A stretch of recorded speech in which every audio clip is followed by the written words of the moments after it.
حاضرین یہ بات کو سمجھئے، یہ آج بھی کئی ممبروں اور مسلوں اور لوٹوں اور تسبیحوں اور مسواکوں کی جناب یہ مخلوق یہ اٹھ کر، کیا آج ایک بدبخت نے ہماری محافل نعت کے اندر لاکھوں روپیہ اس پر ہم لوگ لٹاتے رہے؟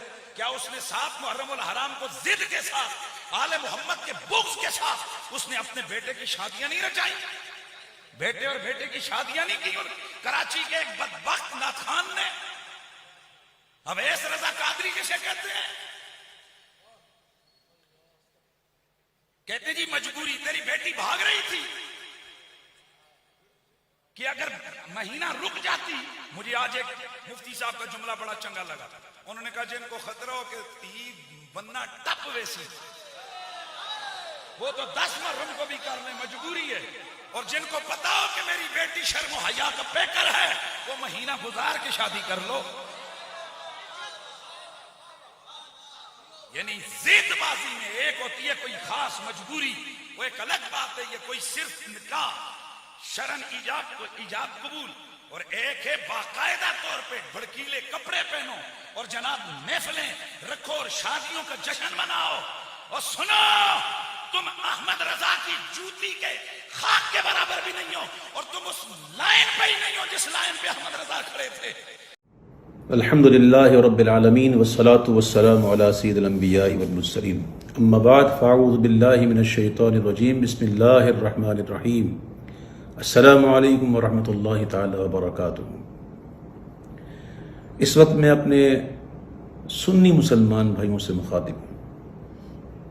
اب بارہا میں کہہ چکا ہوں کہ میں سوشل میڈیا کو پسند نہیں کرتا، نہ میں اس میں شامل ہوں کہیں، کیونکہ سوشل میڈیا پر جو خبریں چلتی ہیں نا وہ بڑی مسالے دار ہوتی ہیں، وہ پتہ نہیں کتنے جھوٹ اور سچ مکس ہو کے وہ جب جاتی ہے تو کئیوں کے لیے پریشانیوں کا باعث بن جاتی ہے۔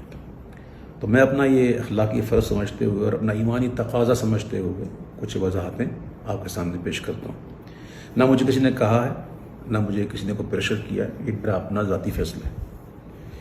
سب سے پہلی بات تو یہ مشہور ہوئی کہ جناب اویس قادری نے اپنی بیٹے اور بیٹی کا نکاح جو ہے محرم میں کیا، جو کہ جھوٹ ہے، سراسر جھوٹ ہے۔ یعنی کہ پھر میری بچی کے بارے میں بھی کچھ لوگوں نے جو ہے وہ، خیر ان سے میری گفتگو ہی نہیں، ان کے لیے تو میرے علماء کافی ہیں انشاءاللہ، اللہ انہیں سلامت رکھے۔ تو یہ بات مشہور کی گئی، حالانکہ یہ جھوٹ ہے۔ میرے کسی بیٹے یا کسی بیٹی کا نکاح محرم میں نہیں ہوا، اور دنیا نے دیکھا ہے الحمدللہ 11 مارچ شب معراج میرے بیٹے کا نکاح ہوا اور ہزاروں لوگوں نے شرکت کی، اس میں سب جانا۔ اس طرح میری بیٹی کا نکاح ذوالحجہ کے مہینے میں ہوا ہے، 8 اگست کو، ذوالحجہ کا مہینہ تھا، اور اس کی تو ابھی تاحال رخصتی بھی نہیں ہوئی بھائی، اس کو بھی وقت ہے، دیر ہے اس کو۔ تو یہ کچھ وضاحتیں تھی جو میں نے کر دی۔ البتہ یہ تھا کہ میرے بیٹے کا جو ولیمہ تھا نا، وہ تاریخ تھی 2 اگست۔ یہ میں آپ کے سامنے کارڈ پیش کر رہا ہوں، یہ تاریخ، یہ کارڈ دیکھ سکتے ہیں، اس میں لکھا ہوا ہے 2 اگست۔ لیکن 2 اگست کو کیا ہوا تھا؟ لاک ڈاؤن پورے کراچی میں، سب کچھ بند، کاروبار بند، مزارات بند، اسکول کالج سب بند، ہال بند، یہ سب کوئی ڈھکی چھپی بات نہیں، سب بند ہو گئے تھے۔ تو یہ ہمیں کینسل کرنی پڑی۔ تو یہ ہے کارڈ کی سر ورق، جس پر ہم نے یہ یوں اسٹیکر لگایا تھا، یہ یوں، ٹھیک ہے۔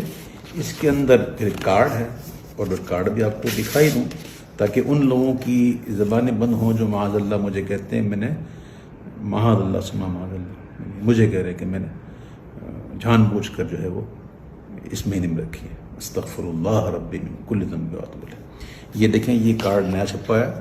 ہر کارڈ جس کو میں نے کارڈ کیا، اس کارڈ کے پیچھے ایک کارڈ ہے، یہ دیکھیں، یہ پرانے کارڈ ہے۔ اس میں دیکھیں کیا تھا، سنڈے 2 اگست، یہ نظر آ رہا آپ کو؟ پر اب یہ تو ہو گئی بات کہ تاریخ تو میں نے پہلے کی رکھی تھی۔ اب یہ جناب 13 اگست کو کیسے ہوئی؟ تو بات اصل یہ ہے بھائیوں، کچھ ایسے حقائق ہوتے ہیں جو لوگوں کو نہیں پتہ ہوتا، جو قریبی ہوتے ہیں نا ان کو پتہ ہوتا ہے، کچھ مجبوریاں ہوتی ہیں۔ اب لوگ کہیں گے کیا مجبوریاں ہوتی ہیں، تو میرے بھائیوں میں اس موقع پہ یہ دعا کروں گا کہ اللہ تعالیٰ آپ کو ایسی مجبوریوں سے بچائے، کسی کے ساتھ بھی ہو سکتا ہے، کسی کے ساتھ بھی ہو سکتا ہے۔ میں الحمدللہ جانتا ہوں کہ وہ کام جو اگرچہ جائز ہو لیکن فتنے کا باعث بنے تو اس سے بچنا ہی احوط ہے، میں جانتا ہوں۔ اور میں یہ بھی جانتا ہوں کہ یہ مہینہ کون سا ہے، اس مہینے میں کیا ہونا چاہیے۔ یہ جو کچھ میں نے کیا ہے یہ کوئی مستحسن سمجھ کے نہیں کیا ہے، یہ ایک اضطراری کیفیت تھی، اضطراری حالت تھی، اختیاری حالت نہ تھی۔ لاک ڈاؤن ہوا، لاک ڈاؤن کے بعد بھی، عاشورے کے بعد بھی کوئی یقینی صورتحال تو تھی نہیں اس کی۔ اور ہال کا پتہ آپ کو کیا معاملہ ہوتا ہے کہ وہ ہال جو ہے وہ تاریخوں پر چلتے ہیں، تاریخیں ہیں ہی نہیں، کیا کرے بندہ۔ تو وہ پھر مہمان آئے ہوئے ہوتے ہیں، کئی باہر ممالک سے آئے ہوتے ہیں، جن کے جانے کا مسئلہ ہوتا ہے، جن کی ٹکٹوں کا مسئلہ ہوتا ہے۔ اور آج کل جانتے ہیں آپ یہ جو ٹریول کا معاملہ کیسا الجھا ہوا ہے، سیٹیں کہاں ملتی ہیں، کس طرح ملتی ہیں، بڑے معاملات ہوتے ہیں۔ تو یہ ایک ایسی کیفیت میں یہ کی گئی ہے۔ اس کے باوجود الحمدللہ یہ میں بتاؤں الحمدللہ کہ ہمارے یہاں، میرے یہاں الحمدللہ شادی میں گانے باجے، ناچ ڈانس، پارٹیاں یہ نہیں ہوتی، چاہے محرم ہو یا نہ ہو۔ الحمدللہ میں امیر اہل سنت مولانا محمد الیاس عطار قادری کا تربیت یافتہ ہوں، ان کی صحبت میں رہ چکا ہوں، اللہ کا شکر ہے۔ ہمارے یہاں یہ چیزیں نہیں ہوتی، ہماری دھوم دھام تو بس یہی ہے، حضور کا ذکر، اللہ کے محبوب کا ذکر۔ تو میں نے اپنے بیٹے کے ولیمے کو برائے ایصال ثواب امام علی مقام شہداء کربلا میں نے منسوخ کیا اور ان کے نام کا لنگر مہمانوں کو کھلایا۔ اب ذرا یہ بھی دیکھ لیں کہ جو تقریب میں ولیمہ تھی وہ کیسی تھی، جس کے گواہ کراچی کے مستند بڑے بڑے مفتیان کرام، بڑے بڑے علماء کرام، بڑے بڑے سرا حضرات اور دیگر مسلمان موجود تھے جو اس بات کی گواہی دیتے ہیں، اور گواہی دی ہے انہوں نے کہ ایسا ولیمہ ہم نے کبھی زندگی میں نہیں دیکھا کہ جس میں ایسی نعتیں پڑھی جائیں اور ایسے مناقب پڑھے جائیں امام علی مقام کے۔ مغرب کی نماز با جماعت ادا کی گئی اور پھر 1 گھنٹہ پورا الحمدللہ 1 گھنٹہ سوا گھنٹہ ہم نے عشاء کا وقت شروع ہونے سے پہلے تک ہم نے یہ سلسلہ رکھا، سلام پڑھے گئے، مناقب پڑھے گئے، دعائیں کی گئیں اور پھر عشاء کی نماز با جماعت ادا کی گئی شریعت کے مطابق، اور پھر تمام مہمانوں کو جو ہے وہ لنگر حسینی کھلایا گیا۔ اور ایک اور بات بتا دوں کہ اس محفل میں میرے بیٹے کا سہرا بھی نہیں پڑھا گیا۔ بہرحال جو میری ایک وضاحت تھی جو میں سمجھتا ہوں انشاءاللہ آپ لوگ ضرور سمجھیں گے، اور مسلمان کو آپس میں محبت کرنا چاہیے۔ اس کے علاوہ سوشل میڈیا پر کچھ چاہنے والوں نے میری حمایت میں جو ہے وہ بڑے بڑے دلائل پیش کر دیے، یہ کر دیے، وہ کر دیے۔ تو بھائی میں یہاں جائز ناجائز کی تو بات کرنا ہی نہیں بیٹھا، نہ مجھے اس میں الجھنا ہے۔ بس میں یہ سمجھتا ہوں کہ ماہ محرم میں یہ ایسی تقریب جو ہیں شادیوں کی یہ مناسب ہی نہیں، لیکن کچھ مجبوریاں انسان کی ہو جاتی ہیں۔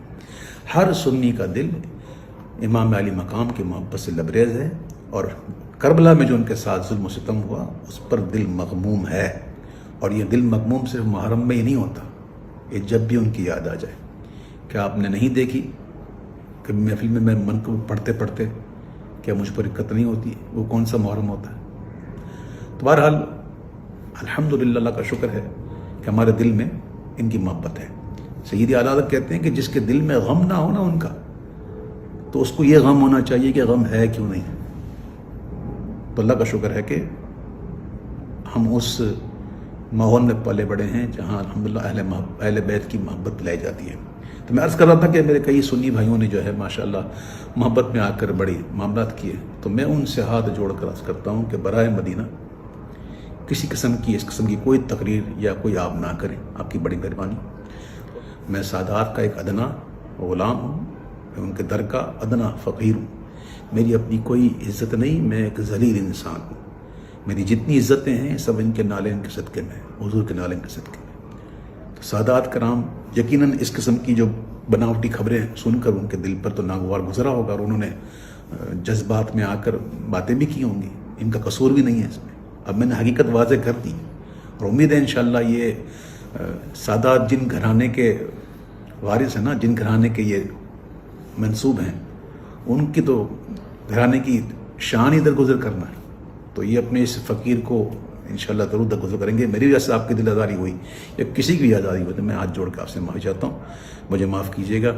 میرا حال اور میرا مستقبل جو ہے, میرا جو ماضی ہے وہ آپ جانتے ہیں کہ میں کس ماحول کا پلا بڑا ہوں. الحمدللہ رب العالمین. تو یہ کچھ گزارشات تھیں, جو معاملات تھے, میں نے یہ عرض کر دیا. اور ایک اور بات کرنی تھی کہ چونکہ یہ ایک مجبوری کے تحت کیا گیا تو کوئی اس کو دلیل نہ بنائے, یاد رکھیے گا. اور اس کو دلیل بنا کر کے جناب ہم بھی کریں گے نا, یہ کوئی روایت بنانے کی چیز تھوڑی ہے. اللہ نہ کرے آپ کے ساتھ کوئی ایسا مسئلہ ہو, کوئی مجبوری ہو بھائی. یہ تو میں نے کہتا ہوں یہ بالکل مناسب ہی نہیں ہے ان دنوں میں. تو آپ کبھی بھی اس کی پیروی مت کیجیے گا. اور حضور وہ امام علیہ کا ہم ہونا چاہیے, لیکن ایسا کہ ویسے سوگ نہ ہو. سوگ ہمارے یہاں جائز نہیں ہے. میں پھر ایک بار پھر اپنے تمام ان لوگوں سے کہ جو دن کے دل جو ہے وہ دل آزاری ہو جن کی, میں ان سے ایک بار پھر معذرت طلب کرتا ہوں. اور آخر میں یہ دعا کرتا ہوں کہ اللہ تعالیٰ ہمیں سرکار دو عالم صلی اللہ علیہ وسلم کی محبت میں, حب صحابہ میں اور حب اہل بیت رضوان اللہ تعالیٰ علیہم میں ہمیں جینا نصیب فرمائے, اور انہیں کی محبت میں موت نصیب فرمائے. اللہ تعالیٰ میری دعاؤں کو قبول فرمائے. آمین یا رب العالمین. میرے حسین تجھے سلام, میرے حسین تجھے سلام. انہیں سلام منور یہ چاہتا ہے جی, تمام عمر لکھوں اور نہ ہو تمام سلام. السلام علیکم ورحمۃ اللہ وبرکاتہ.